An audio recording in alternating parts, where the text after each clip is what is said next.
भारत के सभी राज्यों की खबर SNS न्यूज चैनल पर, खबर जो आपको रखे सबसे आगे। उत्तर प्रदेश की राजधानी लखनऊ में आज उत्तर प्रदेश कांग्रेस पिछड़ा वर्ग विभाग के अध्यक्ष मनोज यादव ने एक पत्रकार वार्ता आयोजित करते हुए बताया कि आने वाली 25 जुलाई को नई दिल्ली के ताल कटोरा स्टेडियम में कांग्रेस के राष्ट्रीय अध्यक्ष मल्लिकार्जुन खड़गे राहुल गांधी जी की अगुवाई में ओबीसी नेतृत्व भागीदारी न्याय महासम्मेलन का आयोजन होगा, जिसमें हजारों की संख्या में उत्तर प्रदेश से भी पिछड़े वर्ग के लोग पहुंचेंगे। आगे उन्होंने यूपी सरकार पर आरोप लगाते हुए कहा कि बड़ी बड़ी संस्थाओं का निजीकरण किया जा रहा है, सरकारी नौकरियों में आरक्षण को खत्म किया जा रहा और उत्तर प्रदेश सरकार 10,000 प्राथमिक सरकारी विद्यालयों को बंद करके दलित पिछड़े वर्ग के लोगों को शिक्षा से वंचित करने की योजना बनाकर कार्य कर रही है, जिसका जवाब आने वाले समय में जनता इनको चुनाव में देगी। युवाओं को नौकरी से वंचित किया जा रहा है, पिछड़े दलित वर्ग के हक और अधिकारों को मारा जा रहा, सरकारी स्कूलों को बंद करना, 10 के बाद भी मध्य प्रदेश में ओबीसी के लिए 27% का आरक्षण न लागू किया जाना, जातिगत जनगणना करने में देर, इन सभी मुद्दों को लेकर यह महासम्मेलन दिल्ली में होगा। अवसरों को शिथिल किया जा रहा है, उसके खिलाफ हम लोग एक बड़ी लड़ाई की आगाज 25 तारीख को हम लोग करेंगे। इस सम्मेलन को करने का उद्देश्य हमारा ये है कि जैसा कि हमारे नेता राहुल गांधी जी और कांग्रेस पार्टी का मानना है कि आने वाले दिनों में आपने लगातार राहुल गांधी जी के बयानों के माध्यम से सुना होगा कि वो चाहते हैं कि इस देश में जो कांग्रेस पार्टी है, जो हमेशा इस देश में न्याय, इंसाफ और संविधान, लोकतंत्र की लड़ाई लड़ी है,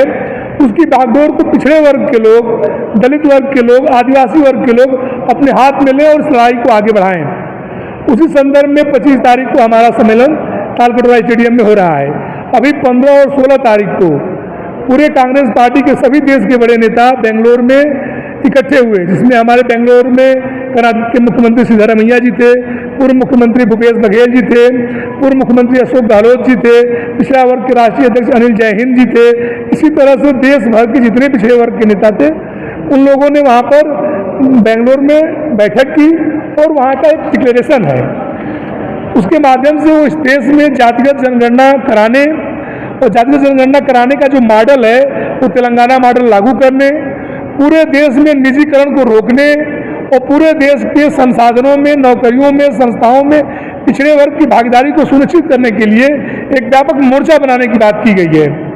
उसी के अगली कड़ी के रूप में 25 तारीख को भागीदारी न्याय सम्मेलन जो पिछड़े वर्ग के कांग्रेस के नेता हैं वो लोग कर रहे हैं। उसको करने के पीछे जो हम लोगों की पूरी मंशा है, आपने देखा होगा कि उत्तर प्रदेश की जो वर्तमान सरकार है, इस सरकार में लगातार पिछड़े वर्ग के 75 जिले में हत्याएं पिछड़े वर्ग के लोगों की हो रही है। प्रशासनिक विफलता साबित हुई है, उनको सही ढंग से न्याय नहीं मिला, दोषियों को दंड नहीं मिला। साथ ही हमारा मांग है कि इस प्रदेश में आपने अखबारों और तमाम मीडिया के माध्यम से देखा, उत्तर प्रदेश सरकार 10,000 से अधिक प्राइमरी और प्राथमिक विद्यालयों को बंद करने का प्रयास कर रही है। 5,000 का तो उन्होंने नोटिफिकेशन भी कर दिया है। हमारी मांग है कि अगर इन विद्यालयों को बंद कर दिया जाएगा और बच्चों को पढ़ने जाने की जो दूरी बढ़ जाएगी, तो सबसे ज़्यादा नुकसान पिछड़े और दलित वर्ग के और आदिवासी तबके के लोगों का होगा, क्योंकि गरीब वर्ग के बच्चे ही विद्यालयों में पढ़ते हैं। तो सरकार ये जो तुगलकी फरमान जारी की है विद्यालय बंद करने का, इसको वापस ले,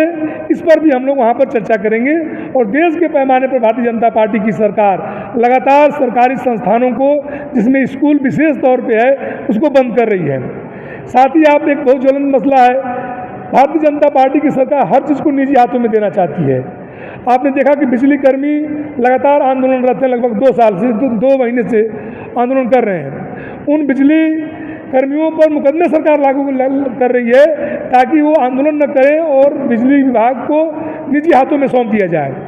उसका नुकसान मैं आप लोगों को बताना चाहता हूँ कि जिस दिन बिजली को निजी हाथों में बेच देंगे, स्मार्ट मीटर के नाम पर आपने तमाम खबरें हम मीडिया के माध्यम से पढ़ते आए हैं कि उलूल जुलूल ये लोग बिल जारी करते हैं।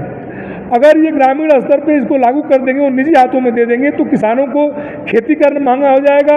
गरीब को पैसा नहीं रहेगा, उसकी बिजली काट दी जाएगी, अपमानित किया जाएगा। और प्राइवेट कंपनियों की हालत आप जानते हैं, वो अपने गुंडे रखकर लोगों से वसूली कराते हैं लोग। तो मेरा कहना है कि ये जो बिजली का निजीकरण है, ये भी दलित और पिछड़ों के खिलाफ है।